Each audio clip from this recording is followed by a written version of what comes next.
ಆರೋಗ್ಯ ನಮ್ಮ ಗಿಡ ಸಾಪ್ತಾಹಿಕ ಕಾರ್ಯಕ್ರಮಕ್ಕೆ ನಿಮ್ಮನ್ನೆಲ್ಲ ಸ್ವಾಗತ ಮಾಡ್ತಾಯಿದ್ದೀನಿ. ಕಳೆದ ಸಂಚಿಕೆಯಲ್ಲಿ ನಾನು ನಿಮಗೆ ಔಷಧೀಯ ಸಸ್ಯಗಳಲ್ಲಿ ಪ್ರಪ್ರಥಮವಾಗಿ ನಾನು ಅತಿಬಲ ಸಸ್ಯವನ್ನು ಯಾವ ರೀತಿ ಉಪಯೋಗ ಮಾಡ್ಕೋಬೇಕು, ಅದರಲ್ಲಿರ್ತಕ್ಕಂಥ ಒಂದು ಔಷಧೀಯ ಗುಣಗಳು ಯಾವುದು ಅನ್ನೋದನ್ನೆಲ್ಲ ತಿಳಿಸ್ಕೊಟ್ಟಿದ್ದೆ. ಅದರಂತೆ ಇವತ್ತು ಕೂಡ ಒಂದು ವಿಶೇಷವಾದ ಔಷಧಿ ಸಸ್ಯವನ್ನು ನಿಮಗೆ ಪರಿಚಯ ಮಾಡಿಕೊಡ್ಬೇಕು ಅನ್ನೋ ಒಂದು ಉದ್ದೇಶದಿಂದ ಇವತ್ತು ನಿಮಗೆ ಒಂದು ಅದ್ಭುತವಾದ ಅತ್ಯಮೂಲ್ಯವಾದ ಸಸ್ಯವನ್ನು ಪರಿಚಯ ಮಾಡಿಸ್ತೀನಿ. ಈಗ ತಾವುಗಳೆಲ್ಲ ಕೇಳಿದ್ದೀರ, ಸಿಹಿ ಮೂತ್ರ, ಸಕ್ಕರೆ ಕಾಯಿಲೆ ಇದು ಒಂದು ಸಾಂಕ್ರಾಮಿಕವಲ್ಲದ ರೋಗ ಆಗಿರ್ತದೆ. ಈ ಸಾಂಕ್ರಾಮಿಕವಲ್ಲದ ರೋಗಗಳಿಗೆ ಕಾರಣ ನಮ್ಮ ಒಂದು ಜೀವನ ಶೈಲಿ, ಆಹಾರ ಶೈಲಿ. ಈ ಜೀವನ ಶೈಲಿ, ಆಹಾರ ಶೈಲಿಯಲ್ಲಿ ಮಾರ್ಪಾಡು ಇಲ್ದಲೇ ಇದ್ದರೆ ಈ ಸಾಂಕ್ರಾಮಿಕವಲ್ಲದ ರೋಗಗಳು ನಮ್ಮನ್ನು ಬೆಂಬಿಡದಲ್ಲೇ ಕಾಡ್ತವೆ. ಸಾಮಾನ್ಯವಾಗಿ ಹಿಂದೆ ಒಂದು ಗಾದೆ ಮಾತು ಹೇಳ್ತಾ ಇದ್ದರು, ಸಾವಿಲ್ಲದ ಮನೆಯಲ್ಲಿ ಸಾಸಿವೆ ತಗೊಂಬರ್ರಿ ಅಂತ. ಈಗ ಸಕ್ಕರೆ ರೋಗವಿಲ್ಲದ ಮನೆಯಲ್ಲಿ ಸಕ್ಕರೆಯನ್ನು ತನ್ನಿ ಅನ್ನೋ ಒಂದು ಪರಿಸ್ಥಿತಿ ಬಂದೊದಗಿದೆ. ಅಂದರೆ ಎಲ್ಲ ಮನೆಯಲ್ಲೂ ಒಬ್ಬರಲ್ಲ ಒಬ್ಬರು ಈ ಸಿಹಿ ಮೂತ್ರ ರೋಗದ ಒಂದು ಕಾಡುವಿಕೆಯಿಂದ ಬಳಲ್ತಾ ಇದ್ದಾರೆ. ಈ ಸಿಹಿ ಮೂತ್ರ ರೋಗವನ್ನು ನಿಯಂತ್ರಿಸೋದಕ್ಕೋಸ್ಕರ ನಮ್ಮ ಸುತ್ತಮುತ್ತಲೂ ಇರುವಂತಹ ನಮ್ಮ ಜೊತೆಯಲ್ಲೇ ಇರುತ್ತೆ ಆ ಸಸ್ಯವನ್ನು ಪರಿಚಯ ಮಾಡಿಕೊಡೋದಕ್ಕೆ ಇವತ್ತು ನಾನು ನಿಮ್ಮ ಮುಂದೆ ಬಂದಿದ್ದೀನಿ. ಈಗ ನಾನು ತೋರಿಸ್ತಾ ಇರ್ತಕ್ಕಂಥ ಸಸ್ಯ, ಇದಕ್ಕೆ ತಂಗಟಿ ಅಂತ ಕರೀತಾರೆ. ತಂಗಟಿ ಹೂವು, ತಂಗಟಿ ಸೊಪ್ಪು. ಇದು ನೋಡಿ, ಈ ಥರ ಹಳದಿ ಹೂವನ್ನು ಬಿಡುತ್ತೆ, ಹಸಿರು ಕಾಯಿಗಳನ್ನು ಬಿಡುತ್ತೆ. ಅದು ಒಣಗಿದ ಮೇಲೆ ಈ ಥರ ಕಾಯಿಗಳು ಆಗ್ತದೆ.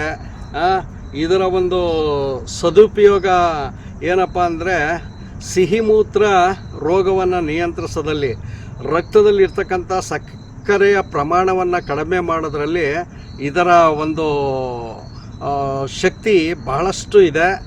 ಇದರ ಬಗ್ಗೆ ನಾವು ಹೇಳಬೇಕಂದ್ರೆ, ನಮ್ಮ ಭಾರತ ದೇಶಕ್ಕೆ ಕಾಫಿ ಬರೋದಕ್ಕಿಂತ ಮುಂಚೆ, ಕಾಫಿ ಲಗ್ಗೆಡೋದಕ್ಕಿಂತ ಮುಂಚೆ ನಮ್ಮ ಗ್ರಾಮೀಣ ಭಾಗದ ಜನರೆಲ್ಲ ಈ ತಂಗಟಿ ಹೂವಿನ ಕಾಫಿಯನ್ನು ತಂಗಟಿ ಕಾಫಿ ಅನ್ನೋ ಒಂದು ಹೆಸರಿನಲ್ಲಿ ಈ ಹೂವುಗಳನ್ನು ಒಣಗಿಸಿ ಅದರ ಪುಡಿಯನ್ನು ಕಾಫಿ ಮಾಡೋ ರೀತಿ ಮಾಡಿಬಿಟ್ಟು ಕಾಫಿ ಥರ ಸೇವನೆ ಮಾಡ್ತಾಯಿದ್ರು. ಅದು ನಮ್ಮ ದೇಹದಲ್ಲಿ ಒಂದು ರಕ್ತದಲ್ಲಿ ಸಕ್ಕರೆಯ ಪ್ರಮಾಣವನ್ನು ನಿಯಂತ್ರಣ ಮಾಡೋದಕ್ಕೆ ತುಂಬ ಸಹಕಾರಿಯಾಗಿದೆ ಗೆಳೆಯರೆ. ಅದು ಒಂದೇ ಅಲ್ಲ, ಇದು ಒಂದು ಚರ್ಮ ರೋಗಕ್ಕೂ ಸಹಿತ ಅದ್ಭುತವಾದ ಔಷಧಿ ಮತ್ತು ಜೀರ್ಣಕ್ರಿಯೆಯನ್ನು ಸಹಿತ ತುಂಬ ಚೆನ್ನಾಗಿ ಮಾಡ್ತಕ್ಕಂಥ ಔಷಧಿ.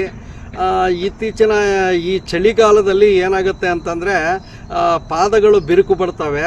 ಆ ಪಾದಗಳು ಬಿರುಕು ಬಂದಾಗ ಸಹಿತ ಈ ಒಂದು ಎಲೆಯ ಪಾತ್ರ ಬಹಳ ಪ್ರಮುಖ.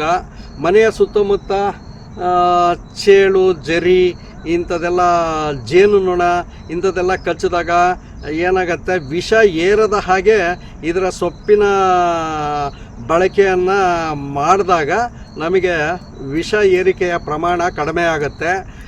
ಸ್ನೇಹಿತರೆ, ಇನ್ನೂ ಇದ್ರ ಬಗ್ಗೆ ಭಾಳಷ್ಟು ಹೇಳೋದಿದೆ. ಇದರ ಒಂದು ಔಷಧೀಯ ಮೂಲಗಳು, ಔಷಧೀಯ ಗುಣಗಳನ್ನು ನಾನು ತಿಳಿಸಿದ್ದೀನಿ. ಔಷಧೀಯ ಗುಣಗಳನ್ನು ತಿಳಿಸಿದ ನಂತರ ಈಗ ಇದನ್ನು ಬಳಕೆ ಮಾಡೋದು ಹೇಗೆ ಅಂತ ತಿಳಿಸ್ತೀನಿ.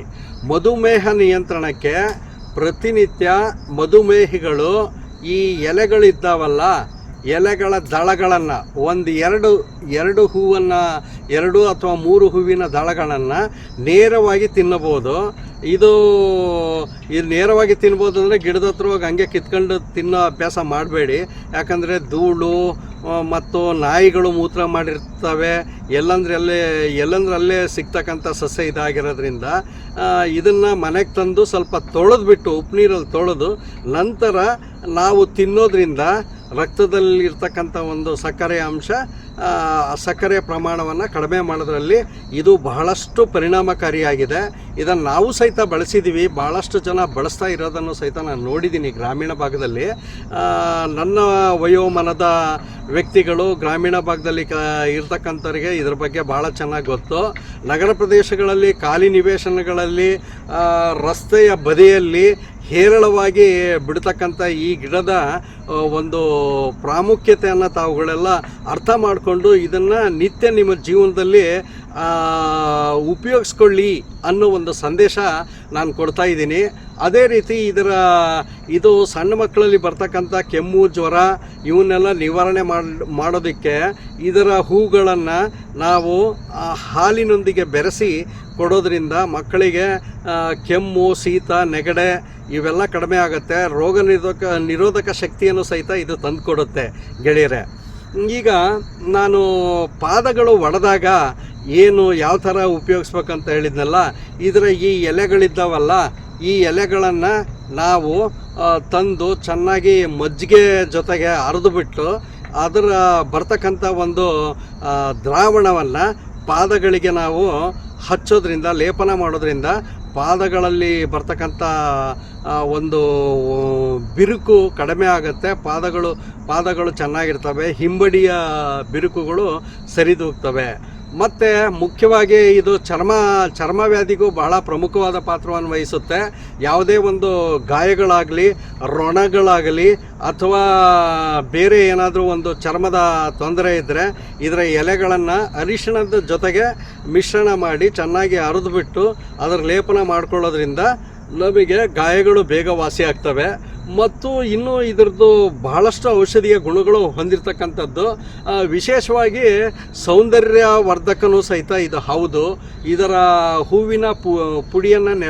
ಹೂವಿನ ದಳಗಳನ್ನು ನೆರಳಿನಲ್ಲಿ ಒಣಗಿಸಿ ಅದರ ಪುಡಿ ಮಾಡಿಕೊಂಡು ನಾವು ಗಂಧದ ರೀತಿ ಲೇಪನ ಮಾಡ್ಕೋಬೋದು. ಮುಖಕ್ಕೆ ಫೇಸ್ ಪ್ಯಾಕ್ ಅಂತಾರಲ್ಲ, ಫೇಸ್ ಪ್ಯಾಕ್ ಮಾಡಿಕೊಂಡು ಯೂಸ್ ಮಾಡೋದ್ರಿಂದ ಮುಖದಲ್ಲಿ ಕಾಂತಿ ಚೆನ್ನಾಗಿ ಬರುತ್ತೆ ಗೆಳೆಯರೆ. ಮತ್ತು ಈ ಜೇನುಹುಳ ಇವೆಲ್ಲ ಕಳೆದಾಗ ಈ ಎಲೆಯ ಚಿಗುರಿನ ರಸವನ್ನು ಅದರ ಮೇಲೆ ನಾವು ಹಾಕಿದಾಗ ಅದು ತುಂಬ ಚೆನ್ನಾಗಿ ಕೆಲಸ ಮಾಡುತ್ತೆ, ಬೇಗ ವಾಸಿ ಮಾಡುತ್ತೆ ಮತ್ತು ವಿಷ ದೇಹಕ್ಕೆ ಏರದ ಹಾಗೆ ನೋಡಿಕೊಳ್ಳುತ್ತೆ. ಪ್ರಥಮ ಚಿಕಿತ್ಸೆಯಾಗಿ ಇದನ್ನು ವಿಷಪೂರಿತ ಕೀಟಗಳಾಗಲಿ ಅಥವಾ ಜಂತುಗಳಾಗಲಿ ಕಚ್ಚಿದಾಗ ಪ್ರಥಮ ಚಿಕಿತ್ಸೆಯಾಗಿ ಇದನ್ನು ಬಳಕೆ ಮಾಡಿ ನಂತರ ನಾವು ಆಸ್ಪತ್ರೆಗೆ ಹೋಗಿ ಚಿಕಿತ್ಸೆ ಪಡ್ಕೊಳ್ತಕ್ಕಂಥದ್ದು ಒಳ್ಳೆಯದು. ಮತ್ತು ಜಂತು ನಿವಾರಕನೂ ಹೌದು. ಜಂತಿಗೂ ಸಹಿತ ಇದರ ಚಿಗುರು ಎಲೆಗಳನ್ನು ತಿನ್ಬೋದು. ಯಾವುದೇ ಒಂದು ಅಡ್ಡ ಪರಿಣಾಮ ಬೀರೋದಿಲ್ಲ. ಇದು ಹೆಚ್ಚಾಗಿ ಜನ ಇದರ ಉಪಯೋಗ ಗೊತ್ತಿಲ್ಲ. ಅದ್ರ ಉಪಯೋಗ ತಿಳಿಸ್ಕೊಡೋದಕ್ಕೋಸ್ಕರ ನಾನಿವತ್ತು ಈ ಒಂದು ಬಿಸಿ ಸುದ್ದಿ ವಾಹಿನಿಯ ಮೂಲಕ ಸಾಪ್ತಾಹಿಕ ಕಾರ್ಯಕ್ರಮಗಳು, ನಮ್ಮ ಗಿಡಗಳು ನಮ್ಮ ಆರೋಗ್ಯ, ನಮ್ಮ ಗಿಡ ನಮ್ಮ ಆರೋಗ್ಯ ಒಂದು ಕಾರ್ಯಕ್ರಮದಲ್ಲಿ ಪ್ರತಿ ವಾರ ಒಂದೊಂದು ಸಸ್ಯಗಳನ್ನು ಪರಿಚಯ ಮಾಡಿಸಿ ಆ ಸಸ್ಯಗಳ ಬಳಕೆ ಯಾವ ರೀತಿ ಮಾಡಬೇಕು, ಸಸ್ಯದಲ್ಲಿರ್ತಕ್ಕಂಥ ಒಂದು ಔಷಧೀಯ ಗುಣಗಳು ಯಾವುವು ಅನ್ನೋದನ್ನು ತಿಳಿಸ್ಕೊಡ್ತೀನಿ ಬಂಧುಗಳೇ. ದಯವಿಟ್ಟು ನಮ್ಮ ಸಸ್ಯಗಳು, ನಮ್ಮ ಗಿಡಮೂಲಿಕೆಗಳನ್ನು ಸಂರಕ್ಷಣೆ ಮಾಡಿ ಪ್ರಕೃತಿಯನ್ನು ಪ್ರೀತಿಸಿ ನಿಮ್ಮ ಆರೋಗ್ಯವನ್ನು, ನಿಮ್ಮ ಜೀವನ ಶೈಲಿಯನ್ನು, ಆಹಾರ ಶೈಲಿಯನ್ನು ಚೆನ್ನಾಗಿ ನೋಡ್ಕೊಳ್ಳಿ ಅನ್ನೋ ಒಂದು ಸಂದೇಶ ನೀಡ್ತಾ ಇವತ್ತಿನ ಈ ಒಂದು ನಮ್ಮ ಗಿಡ ನಮ್ಮ ಆರೋಗ್ಯ ಕಾರ್ಯಕ್ರಮದಲ್ಲಿ ಈ ತಂಗಟಿ ಗಿಡದ ಒಂದು ಪರಿಚಯ ಮಾಡಿಕೊಟ್ಟಿದ್ದೀನಿ. ಇದರ ಉಪಯೋಗ ಮಾಡ್ಕೊಳ್ತೀನಿ ಅಂತ ಮತ್ತೊಂದು ಸರಿ ಹೇಳ್ತಾ ನಿಮಗೆ ನಮಸ್ಕಾರಗಳನ್ನು ತಿಳಿಸ್ತಾ ಇದ್ದೀನಿ ಗೆಳೆಯರೇ. ನಮಸ್ಕಾರ.